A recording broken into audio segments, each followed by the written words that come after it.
Istiqama Swahili TV, busati la elimu na hekima.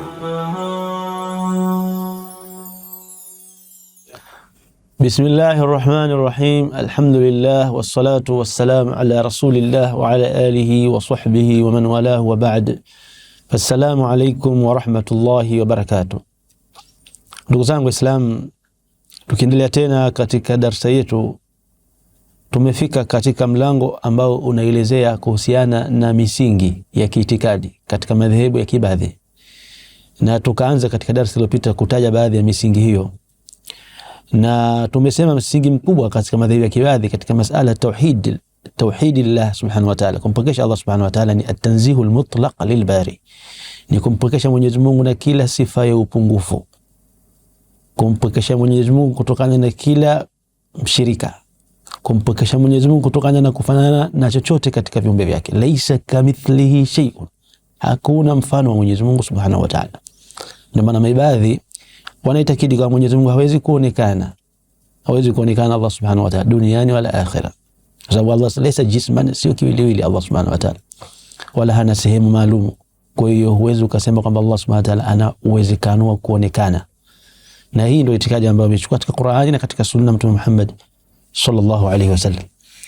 Lakini pia chochote kile ambacho kinachoashiria kumfananiza Mwenyezi Mungu, hata aya za Qur'ani ambazo zimeelezea sifa za Allah subhanahu wa ta'ala, lakini labda mtu kwa dhahiri ya ile aya anahisi kama vile Mwenyezi Mungu labda kafanana na kitu fulani, basi pia kwa madhehebu ya Kiibadhi aya kama zile zinafanywa ta'wil, zinatafsiriwa kwa maana ambayo itafanana na ule utukufu wa Mwenyezi Mungu subhanahu wa ta'ala, itafaa kunasibishwa sifa ile kwa Allah subhanahu wa ta'ala. Kwa hiyo hii ni manhaji ambayo wamepokea baadhi katika salafu, kutoka kwa salafu salih, watu wema waliotangulia, maswahaba Mtume Muhammad sallallahu alaihi wasallam. Sio kwamba wamezusha wao wenyewe, bali wamepokea haya kwa maswahaba ridwanullahi alaihim, kwa sababu maswahaba na salafu salih, tabiina na wengineo walikuwa na manhaji mbili katika kutafsiri aya hizi. Mfano, yadullahi fawqa aydihim bal yadahu mabsutatani yunfiqu kayfa yasha arrahmanu ala al-arshi istawa. Kuna manhaju tafwidh, manhaji ya kuegemeza maana kwa Mwenyezi Mungu, au kuna manhaju ta'wili, manhaji ya kutafsiri na kumpa Allah subhanahu wa ta'ala maana ambayo laiqun bihi, inafanana na yeye, inanasibiana na Allah subhanahu wa ta'ala. Pia katika itikadi baadhi, al-insanu hurrun fi ikhtiyarihi, mwanadamu yupo huru katika kuchagua kwake matendo. Muktasibun li'amalihi, anachuma matendo yeye mwenyewe. Laysa mujbaran alayhi, wala yeye halazimishwi. Hakuna ambaye anayemsukuma yeye kufanya matendo kwa kumlazimisha, la. Na hii tofauti na wale ambao walikuwa wanaitakidi kwamba labda binadamu analazimishwa, anatenzwa nguvu katika matendo, wakiitwa aljabriyah. Wasema al-insanu bimathabati madha ibratin fi mahabbi riyah, ni kama mfano labda shindano ambayo imerushwa katika upepo, ikawa inapeperushwa huku na huku. Ndio binadamu ambavyo anavyolazimishwa na Allah subhanahu wa ta'ala katika kufanya matendo, na hii sio sahihi. Wala khaliqan li fi'li, pia wao wanaitakidi kwamba binadamu anafanya matendo yeye mwenyewe, lakini hawaitakidi kwamba binadamu ndiye ambaye anayaumba yale matendo yeye mwenyewe, bali anayeumba matendo ni Allah subhanahu wa ta'ala. Yeye ndio ambaye anaumba, Allah subhanahu wa ta'ala. Kila kitu kilichomo katika dunia anakiumba Allah subhanahu wa ta'ala. Wallahu khalaqakum wama ta'malun, Allah ndiye ambaye kaumba kumbeni nyinyi na vile mnavyofanya, kaviumba yeye Allah subhanahu wa ta'ala. Pia katika itikadi, katika upande wa madhehebu ya Kiibadhi, ni walayatul muti'i wal bara'atu min al-'asi wajibatani, kumpenda mtu mtiifu, aliyekuwa mtiifu kwa Mola wake akatekeleza amri za Allah, basi huyu inawajibika kumpenda. Wal bara'atu min al-'asi, na kukaa mbali na kumchukia mtu ambaye anayemuasi Allah subhanahu wa ta'ala. Wajibatani, mambo haya ni wajibu kwa Muislamu. Ndio maana hata ipokelewa kwa Umar ibn Khattab radhiyallahu anhu akisema kwamba man ra'ayna minhu khaira wasami'na anhu khaira qulna fihi khaira watawallainahu, tuliyemuona anafanya khairi au tukasikia khairi kutoka kwake, basi sisi tutamzungumza vizuri kwa khairi, watawallainahu, na tutampenda, waman ra'ayna minhu sharra, na yule ambaye tutaona shari kwake, wasami'na anhu sharra, tukasikia shari kutoka kwake, qulna fihi sharra, tutasema shari kutoka kwake, watabarra'na minhu, na tutakaa naye mbali. Pia ibadhi wanaitakidi at-taubatu asasul maghfira, toba ndiyo msingi wa msamaha wa Allah subhanahu wa ta'ala. Fala tughfaru kabiratun biduni tauba, dhambi kubwa haiwezi kusameheka bila ya kutubia kwa Allah subhanahu wa ta'ala. Amma saghair, ama dhambi ndogo zinaweza zikasameheka kwa kuacha dhambi kubwa. Wa bifi'li alhasanat, na kwa kufanya mambo mema. Nasema Mtume sallallahu alayhi wasallam, atbi'i sayyi'ata alhasanata tamhuha, ukifanya dhambi yani ndogo, basi fuatanisha baada yake jema ili ipate kufuta ile dhambi. Pia katika madhehebu ya kibadhi, annasu qismani mu'minun wa kafir, watu hawatoki katika vigawanyo viwili, katika makundi mawili. Imam mtu atakuwa ni mu'min au atakuwa ni kafiri, au sa'idun wa shaqiyun, au mtu mwema au muovu. Walaysa hunaka qismun thalithun, wala hakuna kigawanyo, hakuna kundi la katikati baina ya makundi hayo mawili. La manzilata baina almanzilatayn, yani hakuna nafasi ya katikati baina ya nafasi hizo mbili.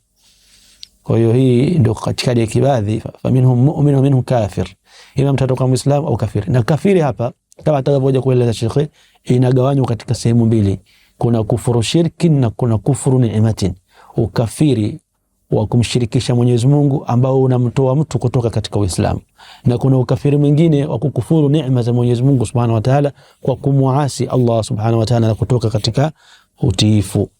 Na huu haumtoi mtu katika Uislamu, bali anabakia ni Muislamu, lakini anakuwa ni Muislamu ambaye aliasi. Pia Sheikh anasema, man sa'ida fil akhirati la yashqa abada, yote yule ambaye atakayefurahika akhira akapata maisha mazuri, la yashqa abada, hatopata shida milele. Wa man shaqiya la yas'adu abada, na yule ambaye atakayepata tabu na shida na maisha mabaya huko akhira, basi hatoweza kupata furaha milele. Walan tajtami'a as-sa'adatu wa shaqawatu li shakhsin wahidin abada, na haiwezekani furaha na tabu na shida zikachanganyika au zikakusanyika kwa mtu mmoja milele. Pia Sheikh anasema katika itikadi ya madhhabi ya kibadhi, idha utliqat kalimatul kufr al muwahhid, neno hili ukafiri likitumika kwa mtu ambaye ni Muislamu akaitwa ni kafiri, falmaqsudu biha kufru ni'ma, kinachokusudiwa hapa si kwamba katoka katika Uislamu, bali kinachokusudiwa kwamba yeye kakufuru neema za Mwenyezi Mungu Subhanahu wa Ta'ala pale ambapo atakapokuwa anamuasi Allah Subhanahu wa Ta'ala. Kwa hiyo mtu ambaye anamuasi Allah si kwamba katoka katika Uislamu, ni Muislamu, lakini kwa sababu kamuasi Allah Subhanahu wa Ta'ala anakuwa yeye kama kwamba kazi kufuru neema za Mwenyezi Mungu Subhanahu wa Ta'ala, maana anaitwa kafirun ni'ma, aliyekufuru neema za Allah Subhanahu wa Ta'ala. La kufra shirki, si kwamba hii kufuru hii itakuwa imemtoa katika Uislamu na kumuingiza katika ushirikina, la. Mimbabi hii inaingia katika mlango wa hadithi za Mtume sallallahu alayhi wasallam. Mfano mathalan Mtume aliposema sibabul muslimi fusuqun, kumtukana Muislamu wenzako ni ufasiki, wa qitaluhu kufrun, na kupigana naye ni ukafiri. Ukafiri huu si wa kumtoa mtu katika Uislamu, tumekauita ukafiri, lakini si kwamba unamtoa mtu katika Uislamu. Au pia alipozungumza Mtume sallallahu na masahaba zake akawaambia, la tarji'u ba'di kuffaran yadribu ba'dukum riqaba ba'dhin, musije mukarejea, musije mukageuka baada yangu, mukakenguka baada yangu, mukawa ni makafiri, ikawa mnapigana baadhi yenu kwa wengine. Kwa hiyo ile masahaba kupigana wao kwa wao, Mtume sana mkaita kwamba ni ukafiri. Kwa hiyo hii haimaanishi kwamba watatoka katika Uislamu, lakini watakuwa wamemwasi Mwenyezi Mungu ikiwa watapigana wao kwa wao. Pia hadithi nyingine akataja hapa Sheikh, wa rashwatu fil hukmi kufrun, kufanya rushwa katika hukumu pia ni ukafiri. Pia katika misingi ya madhhabi ya kibadhi, al-amru bil ma'ruf wa nahy anil munkar wajibani, kuamrisha mema na kukataza maovu ni mambo ya wajibu kwa Muislamu. Pia shafa'atu rasul sallallahu alayhi wasallam thabitatun, maombezi ya Mtume sallam yamethibiti, wa hiya qismani, nayo yako aina mbili.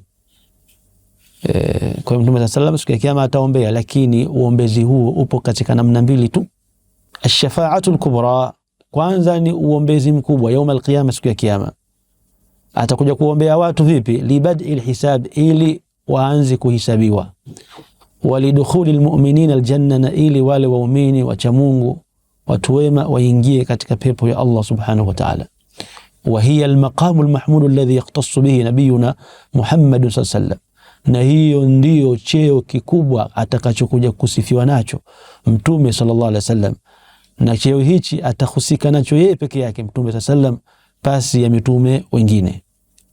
Wa shafa'atu sughra, na shafa'a nyingine, uombezi mwingine ni uombezi mdogo. Wala takunu illa lilmu'minina almuwaffin, na uombezi huu hauwi isipokuwa kwa wale waumini ambao wametekeleza maamrisho ya Allah subhanahu wa ta'ala, biziyadati darajati, kwa kuzidishiwa daraja katika pepo ya Allah subhanahu wa ta'ala. Kwa hiyo kwa upande wa madhehebu ya Kibadhi, wao hawaitakidi kwamba labda kuna uombezi wa watu waovu ambao tayari washaingizwa katika moto, aje Mtume sallam awaombee ili wapate kutolewa katika moto. Jambo hili kwa madhehebu ya Kibadhi halipo, na wamelipinga sana kwa sababu ya dalili nyingi ambazo zipo katika Qur'ani na katika sunna ya Mtume Muhammad sallallahu alayhi wasallam. Pia namalizia Sheikh anasema hujjatullahi taqum al-khalqi bir-rusul wal-kutub, hoja ya Mwenyezi Mungu inasimama kwa viumbe kupitia kwa mitume wake ambao aliowatuma, wal-kutub, na vitabu ambavyo kavishusha. Na mwisho Sheikh anamalizia anasema al-hasanu ma hasanahu ash-shar'u wal-qabihu ma qabbahahu ash-shar'u, wema ni ule ambao uliofanywa kwamba ni wema na sheria Allah subhanahu wa ta'ala, na uovu ni ule ambao uliofanywa kwamba ni uovu kupitia katika sheria Allah subhanahu wa ta'ala. Na msingi huu umejengeka katika kupinga ule msingi wa madhehebu ya Mu'tazila ambao wao wanaitakidi kwamba wema ni ule ambao uliofanywa wema na akili ya binadamu, na uovu ni ule ambao uliofanywa ni uovu kwa akili ya kibinadamu. Wa sallallahu ala sayyidina Muhammadin wa ala alihi wa sahbihi wa sallam. Istiqama Swahili TV, busati la elimu na hekima.